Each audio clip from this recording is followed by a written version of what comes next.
ಆತ್ಮೀಯ ನಾಗರಿಕರೇ, ಜಾಗೃತಿಯಿಂದ ಈ ಕೆಳಕಂಡ ಪ್ರಮುಖ ಮುನ್ನೆಚ್ಚರಿಕೆಯನ್ನು ವಹಿಸಿದಲ್ಲಿ ಕಳ್ಳರಿಂದ ಮನೆಗಳ್ಳತನವಾಗುವುದನ್ನು ತಡೆಯಬಹುದು ಮತ್ತು ಸುರಕ್ಷಿತವಾಗಿರಬಹುದು. ಮನೆಯ ಬಾಗಿಲಿಗೆ ಹೊರಕಾಣುವಂತೆ ಬೀಗ ಹಾಕುವ ಬದಲು ಒಳಲಾಕ್ ಆಗುವ ವ್ಯವಸ್ಥೆಯನ್ನು ಅಳವಡಿಸಿಕೊಳ್ಳುವುದು. ಮನೆಯಿಂದ ಕುಟುಂಬ ಸಮೇತ ಹೆಚ್ಚು ದಿನಗಳ ಕಾಲ ಹೊರಗೆ ಹೋಗುವಂತಿದ್ರೆ ಮುಂಚಿತವಾಗಿ ದಿನಪತ್ರಿಕೆ ಹಾಕುವ ವ್ಯಕ್ತಿಗೆ ಮನೆಗೆ ದಿನಪತ್ರಿಕೆ ಹಾಕದಂತೆ ಮಾಹಿತಿಯನ್ನ ನೀಡಿ. ಯಾಕೆಂದ್ರೆ ನಿಮ್ಮ ಮನೆಯ ಮುಂದೆ ದಿನಪತ್ರಿಕೆಗಳನ್ನ ತೆಗೆಯದೆ ಹಾಗೆ ಬಿಟ್ಟಲ್ಲಿ ನಿಮ್ಮ ಮನೆಯಲ್ಲಿ ಯಾರೂ ಇಲ್ಲವೆಂದು ಹೊರಗಿನ ವ್ಯಕ್ತಿಗಳಿಗೆ ಸುಲಭವಾಗಿ ಮಾಹಿತಿ ನೀಡಿದಂತಾಗುತ್ತೆ.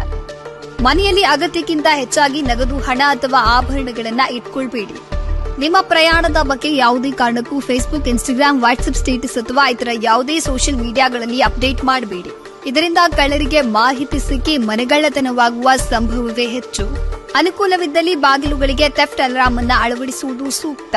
ಅನುಕೂಲವಿದ್ದಲ್ಲಿ ಮನೆಗೆ ಸಿಸಿ ಕ್ಯಾಮೆರಾವನ್ನು ಅಳವಡಿಸಿ ತಾಂತ್ರಿಕ ಉಪಯೋಗದಿಂದ ನೀವು ಎಲ್ಲಿ ಇರುತ್ತೀರೋ ಅಲ್ಲಿಂದಲೇ ನಿಮ್ಮ ಮನೆಯನ್ನ ಯಾವಾಗಲೂ ಗಮನಿಸಿ. ಬಹುಮುಖ್ಯವಾಗಿ ನಿಮ್ಮ ಹತ್ತಿರದ ಪೊಲೀಸ್ ಠಾಣೆಯ ಫೋನ್ ನಂಬರ್ ಮತ್ತು ಬೀಟ್ ಪೊಲೀಸ್ ಅಧಿಕಾರಿಗಳ ನಂಬರ್ ಅನ್ನ ತಪ್ಪದೇ ಪಡೆದು ಯಾವಾಗಲೂ ನಿಮ್ಮ ಮತ್ತು ನಿಮ್ಮ ಕುಟುಂಬ ಸದಸ್ಯರ ಹತ್ತಿರ ಇರಲಿ.